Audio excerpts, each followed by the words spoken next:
Hello everyone, welcome back to my channel. Today I'm going to be reviewing a new film that I just saw, and this film's name is Drishyam 2, and this is a sequel of the previous film Drishyam, and it's a Malayalam film starring by Mohanlal, and it's I just saw this film and I want to talk about this film a little. I want to review this, so spoiler alert, huge spoiler alert after if you're watching this video without seeing the film. First watch this film, and then if you want to see the review of this film, please come back, or if you already saw this film, then stick to it. And so let's jump into the review, and let's talk about the Drishyam 2. I have my popcorn with me. I'll eat popcorn while I'm talking with you guys, so let's start. The first thing that I want to talk about is well, the film.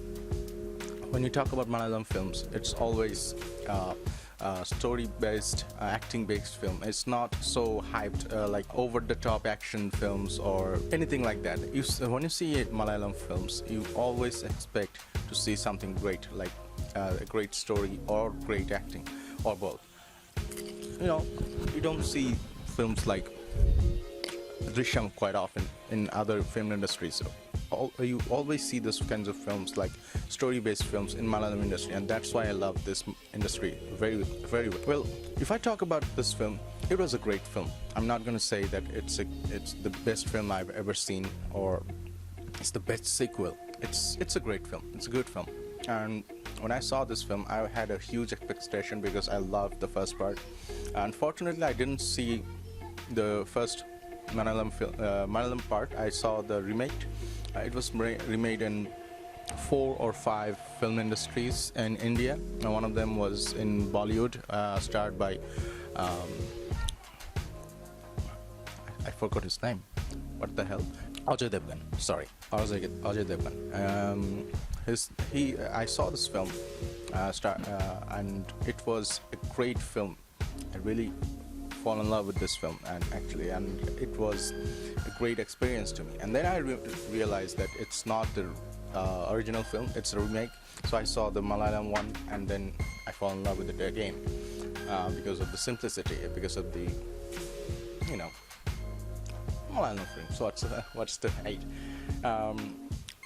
So yeah, I had this memory, this shocked and awe, this excitement, this great potential that I had, this film had. And I also in some way had this expectation for the sequel as well, because, well, you saw Drishyam. If you saw the Drishyam, you had a huge expectation for the second part. Everybody had, but I'm not like a very special one, so I also had the expectation. Did my expectation match the film? I can't say yes, I can't say no either, because when you see sequel, you always, most of the time, you go a little downgrade to this expectation. It's very rare to fill up your expectation when you see a great film and a sequel came. So it's very close. I'm not gonna lie that they dropped like very low or something. The film was good. The film was great, but it didn't match my expectation quite at all. What I love about this film is always the storytelling, the cinematography, the acting, I mean, a lot of things that I loved about this film was quite often the story and the cinematography. It's very simple, but what I really didn't like about this film, and this is the one that quite made me disappointed, is the pace of this film. It was not as I expected to be a little fast-paced. This entire film took like an hour to drop the first major climax or major twist. Other than that, it was completely a build-up, and they took an entire hour, almost one third of the film, to build up to that point. So when you see the film, when you see this kinds of film, you always give this a little time, always, because when you see a film like this, Drishyam 2, a great film sequel, you give it a time to understand what's this all about, what the story is, or where it's all going. So I also gave it a time, and after 1 hour, they dropped a major twist, and I thought, well, now the story is going to go up and up and up. The climax will go on. That's what it happens, right? Well, it did. It really did. After the drop of that major twist, they went back to that slow pace again, and it went back and back and back until that guy realized that he saw Mohanlal's character in police station with a shovel.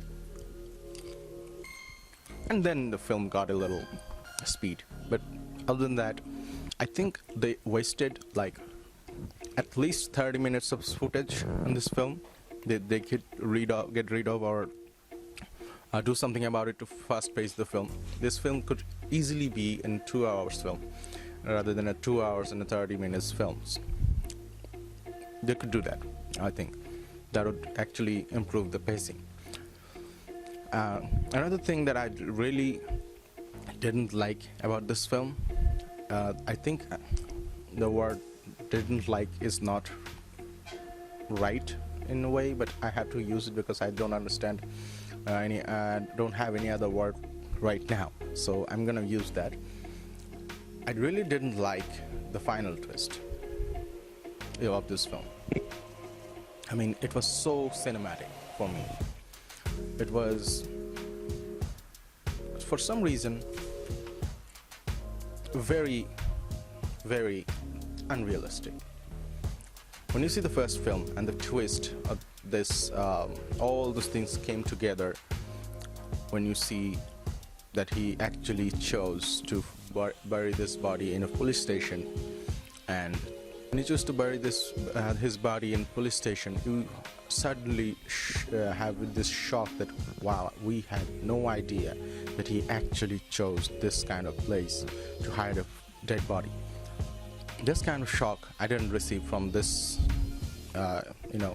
It actually felt like this film. It feels like this film that I saw in Hollywood. Its name was Limitless, where Bradley Cooper took one of those NJT pills, and then suddenly he's 50 steps ahead of everyone. This is what it feels like. He was 50 steps ahead of everybody, including the police station, police, and all those people. And it looked very unrealistic to me because it wasn't that shock and awe. Like, wow, he really thought about this quite a lot. But I really, really like this film's simplicity and the film's messages that the police was guessing that he will make a mistake, because as time goes by, his tension will decrease and his confidence will increase, and that's when they will make a mistake. But in the end of the day, that's what happened with the police. As the time goes on and on and on about this, and their secret mission was going on, and they gained some information, the tension of solving this case was decreasing, and their confidence was increasing.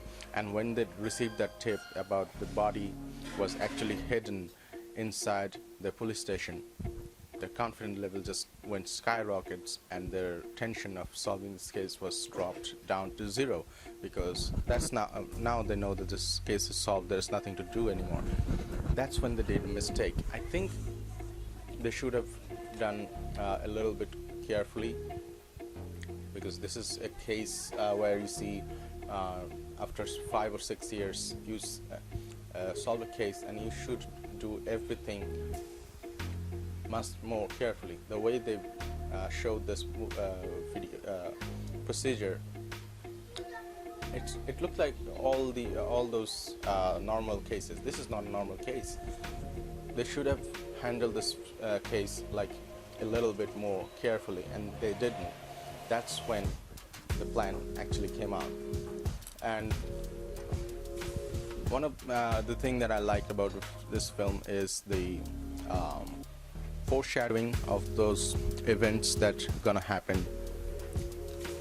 later on. And they also give us a cliffhanger that might give us a third sequel. I don't know, but it's not a very strong cliffhanger. It's actually not a cliffhanger. I don't think we're gonna get a third part. I don't think. Well,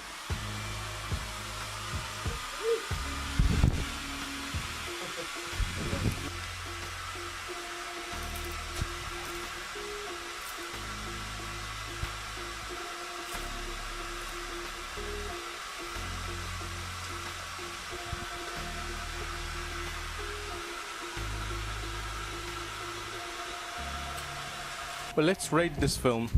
If I wanted to rate this film out of 5, I'm going to give it a solid 3.5. Is 3.5 a solid number? I don't know, but it's for me. I don't. Well, as I said in the beginning of the video, I said that this film had a great potential, and since it's a remake of, it's a sequel of a great film that we saw before, and it had this expectation, and it didn't quite deliver, but it did most part. But I think they could have done a little bit better, like the pacing part. That thing could have been really easily solved. But they didn't do that. I think they wanted to make it they wanted to build the story a little bit better, and they did. I'm not gonna say that it didn't work, but I think if you fast-paced it, like cut up the 30 minutes, it still would have been a great film, but I think it would be a little bit more higher than the film right now. I'm making no sense. I'm making no sense. Anyway, I'm gonna give it a 3.5, and I truly enjoyed this film. I'm not gonna lie, I didn't like it. I really liked it. It's a good film. Yes, it's a good film. Is it a great film? Kinda. You can't say that. I can't recommend it to the people who actually watched Drishyam and fell in love with it, because there is a chance some of those people might get a little upset about this film, because, well, nobody liked it. I mean, they might get disappointed for that. So let's stop right there, and this is the review of my first film review in this channel, Drishyam 2. I hope you like it. If you do, please watch this video again or subscribe and tell your friends about this video as well. If you want to see Drishyam 2, it's available on Amazon Prime right now. So thank you guys for watching this video. Bye.